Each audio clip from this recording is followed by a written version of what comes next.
Hey, everybody, welcome to the program. This is another episode of History on Drugs. My name is Sean. Today, we're going to talk about the amount of pharmaceuticals used in World War II. It's not something we engaged in learning when we were in school. No one really talked about this. And in the last decade, so much information has come out on the drug use by the German army, Hitler himself, and the Allied forces. So everybody was using drugs in World War II, and it wasn't a party. It was gruesome. We saw millions and millions of casualties, and then an entire race of people traumatized forever with what Hitler did to pushing down the Jews and Black people and anybody else that he felt was inferior to the German race. If we set the scene in 1930s Germany, drugs were legal, right? I mean, some of the biggest drug manufacturers in the world were in Germany. You had Merck, who was the highest producer of cocaine. You had the Bayer Corporation, who invented heroin 20 years prior. And then in 1937, the Tremler Corporation took a stab at methamphetamine, which still exists today and makes for some great TV shows. This is crazy shit. Like when you think of Blitzkrieg, it was the Germans, the Nazis. We feared them. They were superior and they were bigger and meaner and faster and stronger. And it turns out that on a lot of their military objectives, they were just simply high on methamphetamine. There's been some scholars and some archivists that try to dispute these facts, but it's right there in the writing. And as far as Hitler's use, his personal doctor, Dr. Theodore Morell, he logged on a daily basis what he injected Hitler with. And he was so paranoid that like the SS would turn on him that some days he would literally tape or glue the actual syringe he used to the page of the journal. So we'll get into Hitler towards the end, but let's set the bohemian scene in Berlin in the early to mid 1930s. People were coming there from all over the world, really just to party. They just wanted to vibe in Berlin. There is, think of like jazz hands and music and artists, and people are using cocaine and being sexually explicit, shooting up heroin. It was a pretty crazy time. And behind this scene, Hitler started promoting himself and running around the country and talking about German nationalism and that we are a superior race. We are the better, stronger people. To be born German is to be born into this world as God's special people. And he really believed that, or at least he convinced everybody that he believed that. So the German people started believing that, and it gave them something to hold on to because, just not too long before this time period, the Germans lost World War One. The country fell apart. So it was kind of like looking for something to grasp onto, looking for some sort of purpose, and behind all this drug use and partying in Berlin and the major cities, there was something sinister happening. And so as Hitler started to build this plan to expand Germany, right, he wanted the resources of these other countries. He wanted to just get rid of people that he thought were less than the Germans. And people were buying it. They were following him. If you think about like Obama in 2008, whether you like him or hate him, when you first saw him talk, he was a great speaker. People reacted to him and people jumped on all his words. And that's sort of like what Hitler was doing, only it was a little bit more deviant. So in 1937, the Tremler Corporation synthesized amphetamines to develop crystal meth, right? So they developed methamphetamine and they copied the marketing campaign that made Coca-Cola so successful, which is ironic because if you listen to one of our other episodes, we talk about the guy who created Coca-Cola. He was trying to get himself off morphine that he got addicted to during the Civil War. So he created that concoction that had cocaine in it. And so now here we are later on, a drug-fueled army and country was actually using the same marketing campaign to kind of just let German people know, hey, you can do this if you're a housewife doing chores or a worker or a student, just to stimulate yourself. And they were marketing Pervitin as tablets, and also they were putting it in things like chocolate to make it more consumable for people and just to desensitize it a little bit. So drugs were just part of the world, but then as Hitler started moving forward and like projecting this, I'm a perfect specimen and you should be too. He wouldn't even smoke cigarettes at the time. And his wife, Ava Braun, he gave her a hard time for smoking cigarettes, right? So he was trying to just be perfect and let's be athletic and let's just portray this image of better than everyone else. As he started moving into military operations, he employed uh, physiologists. Okay, Otto Ranke. I'm not German. I'm not sure how it's pronounced, but this guy was testing out the Pervitin crystal meth tablets on students, people in the office, and then he'd soon take it to the battlefield as the Germans rolled into Poland. So at this point, it wasn't part of all the soldiers' packs. This physiologist was just giving it to some soldiers, some in the Luftwaffe, which was the Luftwaffe. I can't say it. The German Air Force, and of course the tanker division and some of the infantry. So when he saw the success it had in the Poland campaign, he brought it to Hitler. It was like, we need to do this big time. You want to take over the world and put a big footprint on Europe? Let's use this wonder drug because it's really going to fuel our blitzkrieg, our fast war. And here's why. When these soldiers take a methamphetamine pill in the form of Pervitin, it desensitizes them, right? They lose the empathy of killing someone. When you're away from home and you're at war and you're living in these conditions, you're depressed. It takes away the depression. Of course, it takes away being tired because it's a stimulant. It stimulates you. And it can also create agitation and anger and heightened focus on whatever event or task you are doing. So now it's turning into like a wonder drug that's perfect for war because the killing is made easy, right? You don't have to feel bad about it. They were also using it as they started taking prisoners in the war. They were giving it to some of these prisoners because they had to march them like sometimes 100 miles, right? Or just to get to a train to go to wherever they were taking them. So as the prisoners were getting lazy or tired, they would also give them Pervitin, like, let's go, you got to keep moving. And the medical workers were using it because they didn't have a lot of them. The medical field officers, they had to stay awake. So it went big time, like rock and roll big time. I think it was about 1940, 40 to 41. Hitler did something called the stimulant decree. And what it said was, you're all taking these drugs. Here's how you use them. Here's the recommended dose. And then ahead of their campaign through Belgium into France, they distributed 35 million Pervitin pills, right? And this wasn't for the whole war. This was just for this campaign.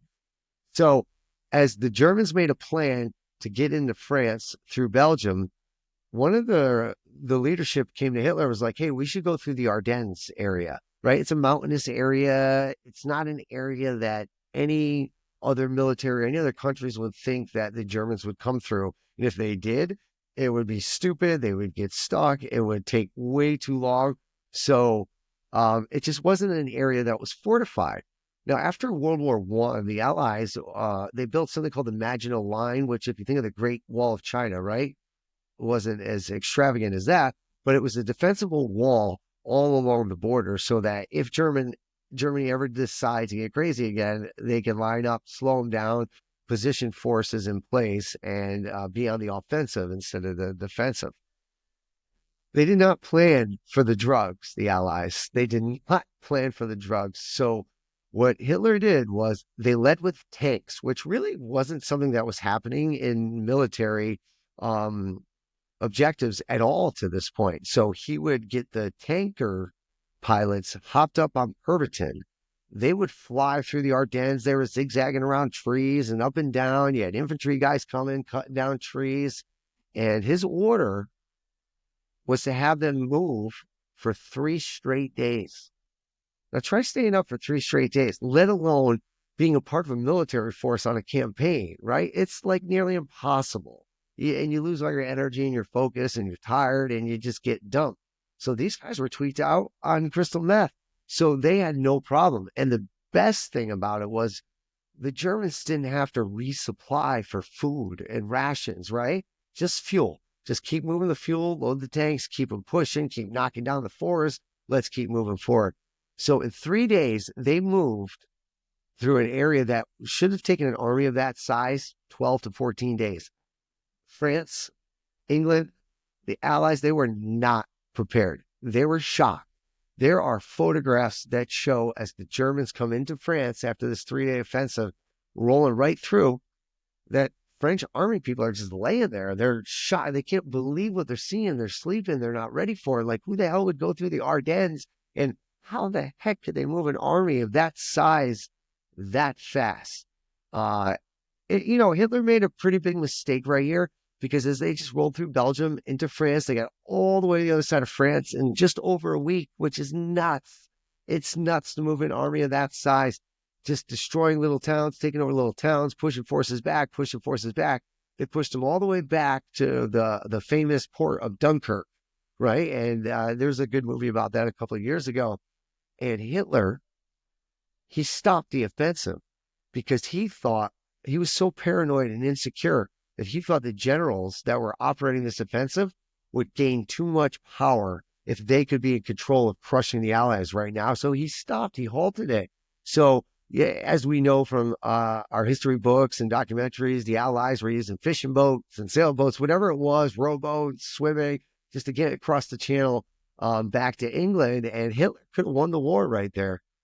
And he should have, because that was probably his only chance. As the war went on, Pemberton became crucial so that fighter pilots could run longer missions. They didn't have to sleep. And of course, the tankers could use it, and the infantry could march longer and just be more active and aggro as they were fighting the battle. And when you think of Blitzkrieg, I used to think of this like magnificent German soldier that was so scary, but really it's just because they were hopped up on a drug. These soldiers, though, when they ran out of Pemberton, or when they were done with the 3-day offensive, from the amount of methamphetamine they were taking, they crashed. They were zonked, right? They had to just sleep, lay down. They had no energy. Their mind was scattered. They couldn't focus. So it was like such a high. The dopamine is rocking, and then bam, it's gone in the lowest of lows. So the Allies, they discovered a plane that was down over England when Hitler was trying to take over Great Britain. And in the pilot pack, they recovered these white pills. And it was Pemberton. And they didn't know at the time. They tested it. They realized it was some sort of methamphetamine. Stimulants have sort of been used in warfare. It might have been coffee in the past, right? Or Coca-Cola. And so now the Allies were like, hey, how the fuck are we going to combat this guy if he's got monsters moving on drugs and we're just like doing 9-to-5ers or whatever it is, working overtime, then trying to get some sleep, resupply, do it again.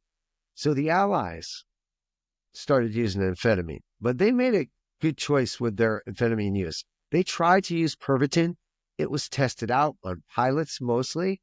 And what they discovered, that the crash was so big that it would be more effective to use a lesser amphetamine than methamphetamine and use something that they called benzodrine, right? Which is kind of like an Adderall, like the beginnings of where Adderall came from, so that the Allied forces could use this and go for like 6, 10, 12 hours, hardcore focus, stimulated, get rid of some of the depression of war, lose some of that empathy so you could also battle back.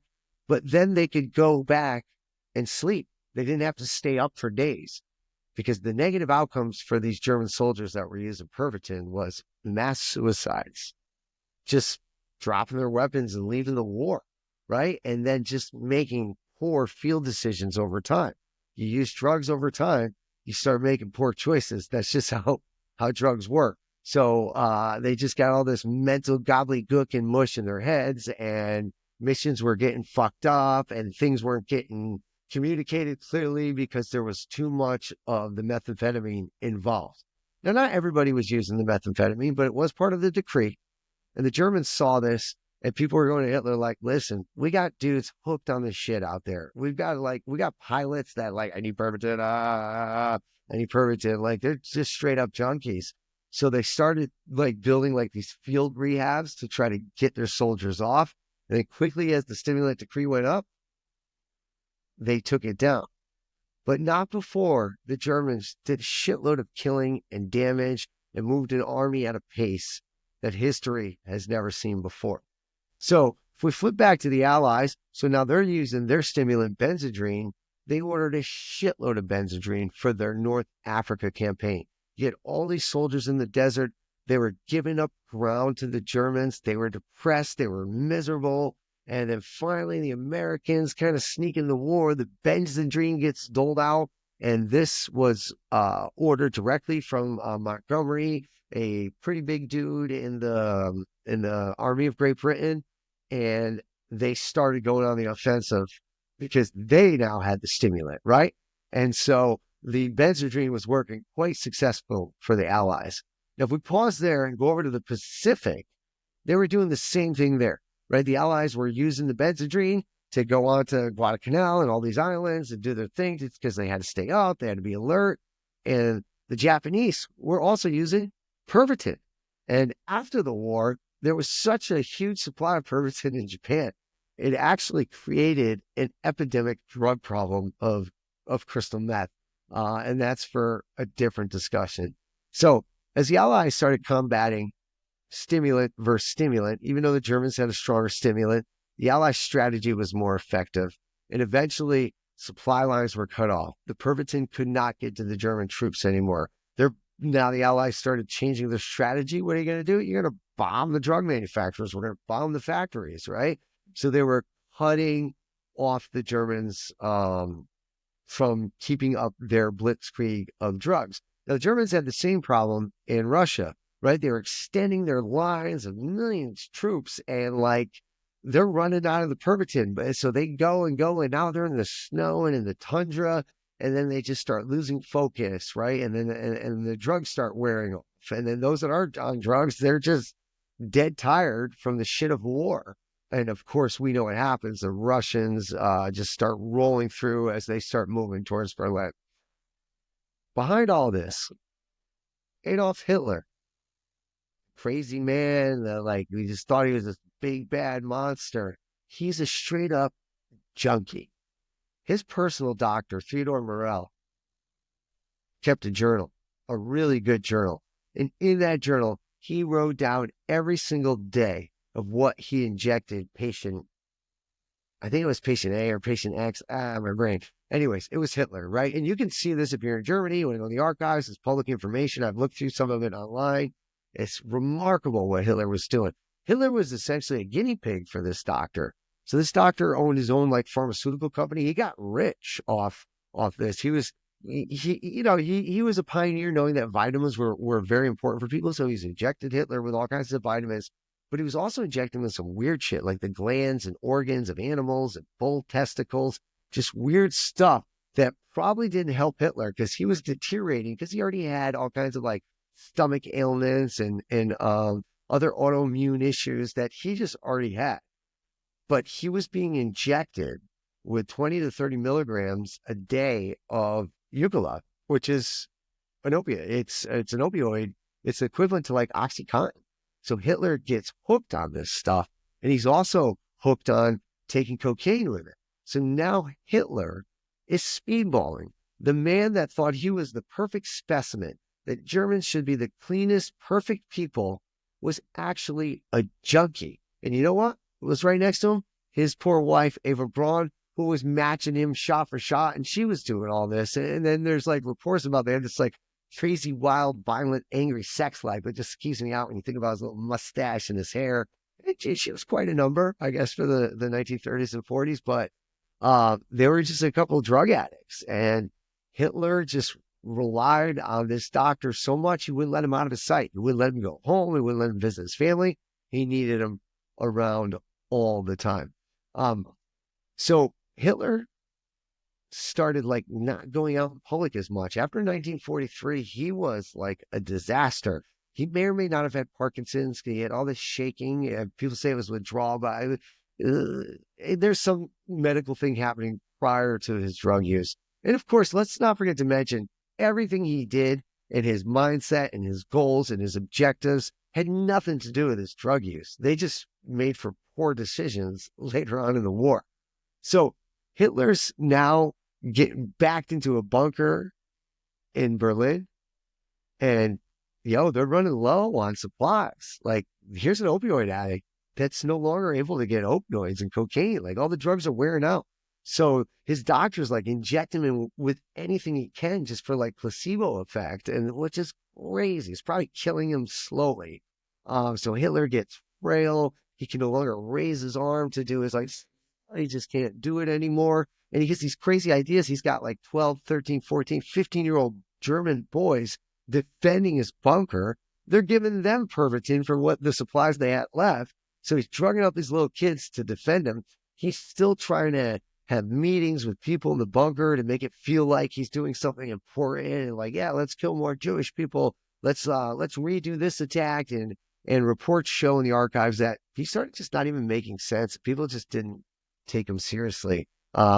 There's some documentation where right before he met with maybe Mussolini or another leader, there was an attempt to murder Hitler, which there was a bunch of them, but this one, they got a bomb in successfully under the table.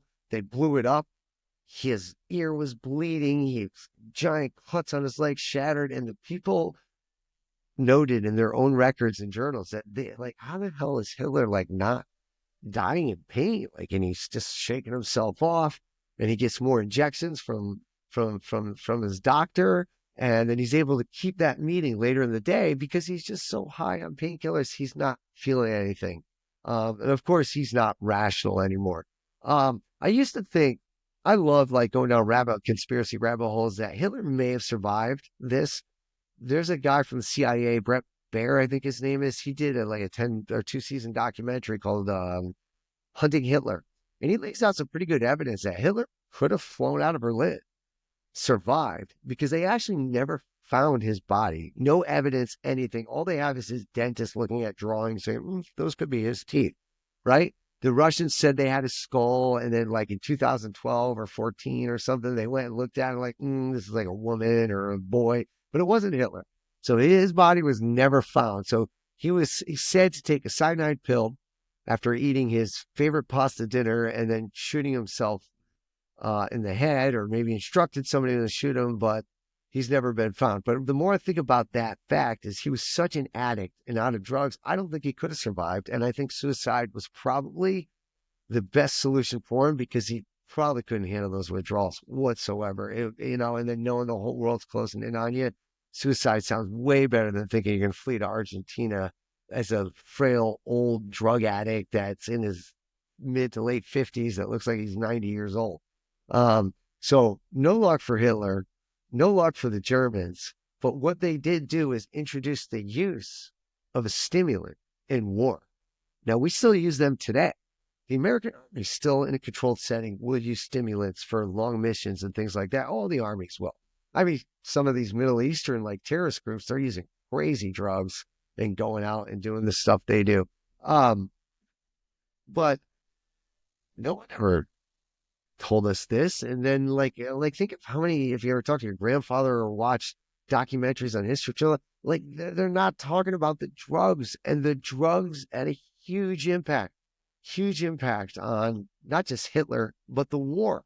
And I didn't know the Allies were using drugs at all until I started unfolding the pages of this research, because I was trying to put together something for the Nazis on methamphetamines. And it turns out there was quite a lot of Benzedrine being used by the Allies too. So it's some crazy shit.